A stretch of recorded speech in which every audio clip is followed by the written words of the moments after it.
राधा स्वामी जी सबको। आज मैं आपसे कुछ कहना चाहती हूँ। मेरे पास इतनी जानकारी तो नहीं है, नॉलेज तो नहीं है, पर मैं फिर भी कुछ शेयर करना चाहती हूँ।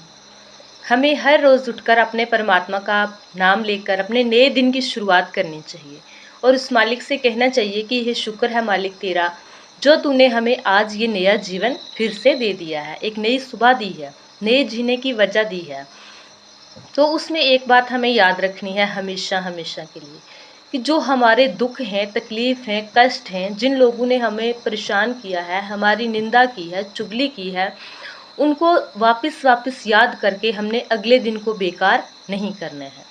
हमने अपने मालिक का नाम लेना है, अपने परमात्मा का नाम जप करना है, उनकी तरफ अपना ध्यान देना है, ना कि पिछली बातों को याद कर करके अपने आज का दिन भी हमने खराब करना है। ऐसा नहीं है। भक्त वही है, एक साधक वही है जो पुरानी बातों को भूल जाए, दुख में दुखी ना हो और आगे क्या हो जाएगा हमारे साथ ऐसा वो कभी भी ना सोचे। क्योंकि एक विधि का विधान है, जो परमात्मा चाहते हैं वही हमारे साथ होता है। परमात्मा उस पिता के समान है, माँ के समान है, जो हमेशा हमेशा अपनी औलाद का अच्छा ही चाहते हैं। जैसे बच्चे कितने ज़िद करते हैं, ये दिला दो ये दिला दो, लेकिन पेरेंट्स कभी कभी नहीं दिलाते, क्योंकि उन्हें पता होता है कि हमारे बच्चे के लिए क्या सही है क्या गलत है और कौन सी चीज़ हमने उसे कब लेकर देनी है, ये भी वो जानते हैं। इसी तरीके से परमात्मा भी जानते हैं कि उन्होंने हमें कब और क्या देना है। हमें परेशान होने की बिल्कुल भी आवश्यकता नहीं है। तो यकीन माने कि हमारा दिन कभी भी वो खराब नहीं निकलेगा, हमें कभी भी चिंताएं शोक सताएगा नहीं। हमारा मन उस मालिक की ओर लगा रहेगा और वो मालिक अपनी चाहत से हमारा पल पल अपनी ओर लगा कर रखेगा। परमात्मा कहते हैं कि तुम एक कदम तो बढ़ो, मैं तुम्हारी ओर 10 कदम बढ़ूंगा। तुम एक बार नाम तो लो मेरा, मैं खींचा चला आऊँगा, मैं तुम्हारी हर मुश्किल में तुम्हारे साथ हूँ। एक जीवन का सत्य है कि कोई भी हमारा नहीं होता, चाहे हमारी औलाद हो, चाहे हमारे घर वाले हों, चाहे हमारे फैमिली मेम्बर हों, होते हैं थोड़ी देर के लिए, लेकिन हमेशा हमारे साथ कोई नहीं खड़ा हो सकता। क्योंकि हमेशा खड़ा एक ही रह सकता है, वो सुपर नेचुरल पावर, जिसकी वजह से ये संसार चलता है। तो वो है हमारे परमात्मा, हमारे मालिक। तो वही इस संसार को चलाते हैं, हम उनकी संतान हैं और वो अपनी संतान को हमेशा खुश देखना चाहते हैं, जिस तरीके से अपने पेरेंट्स हमें खुश देखना चाहते हैं।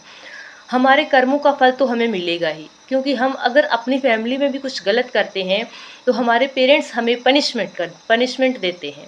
तो वो पनिशमेंट जिस तरह से पेरेंट्स हमें देते हैं हमें सुधारने के लिए, वैसे ही भगवान ही भी हमें हमारे कर्मों के अकॉर्डिंग हमें सज़ा देते हैं, हमारे कर्मों का भुगतान करने के लिए।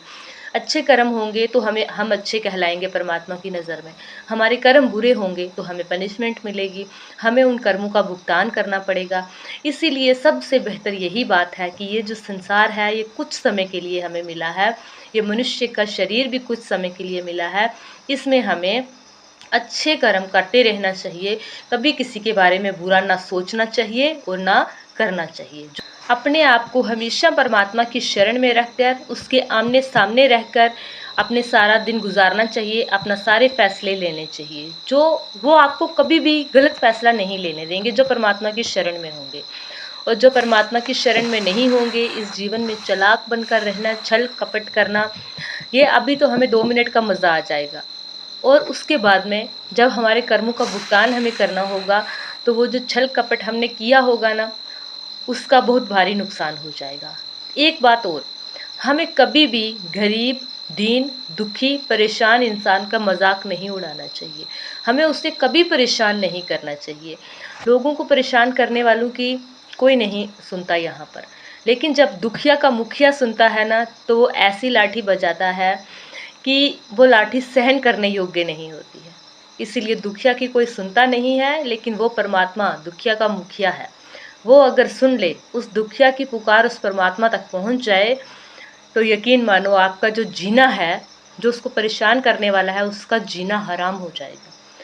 वो इसी संसार में नरक और स्वर्ग की जितनी भी यातनाएं हैं ना, वो उसको मिल जाएंगी नरक वाली। तो अगर अच्छे रहोगे तो आपको स्वर्ग की उत्पत्ति होगी। आपको ऐसा लगेगा कि हम बहुत खुश हैं, हमारे मन में बहुत अधिक शांति है, हम बहुत शांत हैं।